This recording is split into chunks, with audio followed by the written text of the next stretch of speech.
Bonjour à tous. Cette petite vidéo pour apprendre à équilibrer et à trouver la demi-équation d'oxydoréduction d'un couple redox. Donc le principe c'est qu'on vous donne un couple redox, ici H plus H2, et l'objectif est de trouver sa demi-équation et de l'équilibrer. Donc dans une demi-équation, on a toujours un membre du couple qui se transforme en l'autre membre. Donc ici H plus qui se transforme en H2, et on voit que la flèche est dans les deux sens, donc la réaction fonctionne dans les deux sens. On peut avoir aussi du H2 qui se transforme en H+. Ceci étant fait, il va falloir maintenant équilibrer. Alors il va imaginer qu'à gauche de la flèche et à droite de la flèche, on ait un sac. Dans le sac de gauche, je vais placer un atome d'hydrogène. Dans le sac de droite, puisque j'ai H2, je vais placer deux atomes d'hydrogène. Je ferme mes sacs, et à partir de maintenant, je n'ai plus le droit de les rouvrir. C'est-à-dire que je ne peux pas sortir d'atomes du sac, et je ne peux pas en rajouter.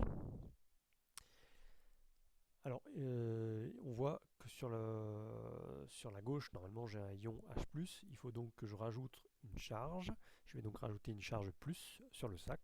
C'est bien l'ensemble du sac qui est chargé positivement, et pas juste l'atome. Bon, là il se trouve qu'il n'y en a qu'un, donc c'est lui, mais on verra dans des couples un peu plus compliqués que c'est vraiment important de s'imaginer que c'est le sac entier qui est chargé. Alors pour l'équilibrer, on commence d'abord par équilibrer les atomes. Alors, je vais avoir un peu besoin de place, donc je vais réduire un peu la taille de mes images. Donc on voit qu'à gauche, j'ai un atome d'hydrogène. À droite, j'en ai deux. Je vais donc devoir rajouter de l'hydrogène à gauche. Mais je ne peux pas rajouter un atome tout seul, je ne peux rajouter qu'un sac entier. Donc là, je vais rajouter un sac de H+. Ce qui correspond dans mon équation à mettre un coefficient stoichiométrique 2 devant l'ion H+. Donc maintenant, j'ai bien deux atomes d'hydrogène à gauche de la flèche et deux atomes d'hydrogène à droite de la flèche. Je vais devoir maintenant équilibrer les charges électriques.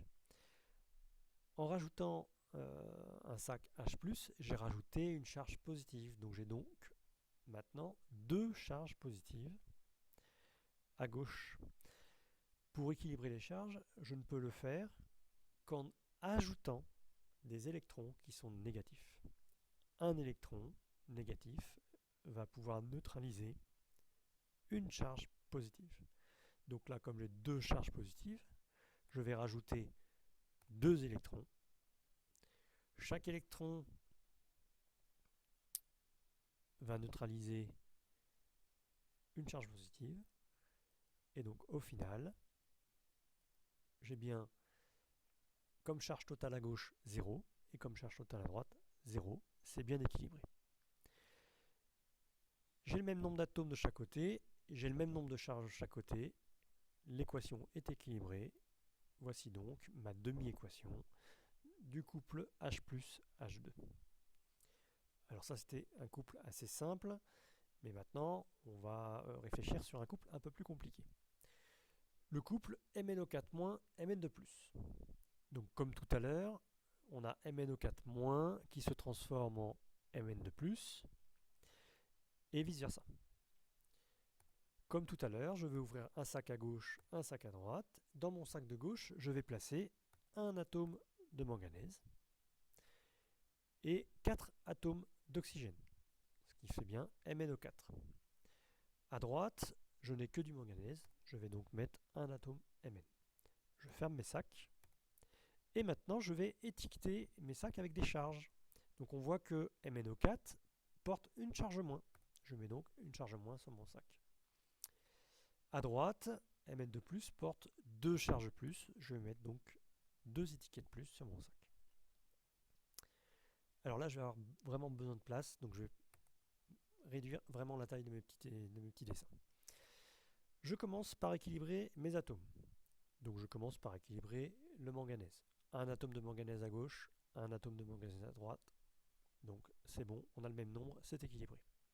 En revanche, les atomes d'oxygène à gauche, il y en a 4, à droite, il n'y en a pas. Donc là, il faut équilibrer. En première, les conditions expérimentales pour l'oxydoréduction, c'est de travailler dans l'eau. Donc on ne peut pas rajouter des oxygènes seuls comme ça, on ne peut rajouter, pour équilibrer l'oxygène, que des molécules d'eau. Je vais donc rajouter à droite un sac qui contient une molécule d'eau. Une molécule d'eau, c'est un atome d'oxygène et 2 atomes d'hydrogène. Mais évidemment, j'ai 4 atomes d'oxygène à gauche, donc si j'en veux 4 aussi à droite, je suis obligé de rajouter 4 paquets. Ce qui correspond dans mon équation à rajouter 4 molécules de H2O. Alors en faisant ça, j'ai rajouté des hydrogènes que je n'avais pas à gauche. Il va falloir que je rajoute donc des hydrogènes à gauche. Les conditions expérimentales pour nous en première, c'est qu'on travaille en milieu acide, donc il faudra rajouter des ions H+, donc des paquets H étiquetés plus. À droite, si je compte tous mes hydrogènes, j'en ai 1, 2, 3, 4, 5, 6, 7, 8. Il faut donc que je rajoute 8 paquets contenant chacun un hydrogène, étiqueté plus chaque paquet. Ce qui correspond dans mon équation à rajouter 8 ions H+. Alors, j'ai bien un manganèse de chaque côté, 4 oxygènes de chaque côté, 8 hydrogènes de chaque côté. Maintenant, il faut que j'équilibre les charges électriques. Alors on voit que ici j'ai une charge moins qui va venir neutraliser une charge plus ici. Il me reste donc à gauche 7 charges plus. À droite, j'en ai 2. Pour équilibrer les charges, je ne peux que rajouter des électrons qui eux sont négatifs. Alors de quel côté je vais rajouter mes électrons? Je ne peux les rajouter que d'un côté, donc soit à gauche, soit à droite. Si je les mets à droite, je vais en mettre 2, ça va neutraliser ces deux-là, il me restera encore 5 charges positives ici. Donc on ne sera pas équilibré. Le mieux, c'est de dire, bon voilà, j'ai un électron qui neutralise celui-ci, j'ai 2 charges positives qui correspondent à ces deux-là, il faut donc que je neutralise 1, 2, 3, 4, 5 charges électriques plus, je vais donc rajouter 5 électrons. Ce qui correspond dans mon équation à rajouter 5E-. Donc on voit bien là, je répète, cet électron neutralise cette charge plus, celui-ci, celle-ci, celui-là, celle-ci, celui-ci, celle-ci, celui-ci, celle-ci, celui-ci, celle-ci, et il me reste bien 2 charges plus, et ici 2 charges plus. Donc j'ai bien 2 charges plus à gauche, 2 charges plus à droite, les charges sont équilibrées. Vous noterez que je ne cherche pas à avoir 0, je cherche à avoir le même nombre de chaque côté. Voilà, donc mes atomes sont équilibrés de chaque côté, mes charges également. J'obtiens donc ma demi-équation pour le couple MnO4, Mn2+. Donc maintenant, à vous de vous entraîner sur les exercices que je vous ai donnés, et je vous souhaite bon courage.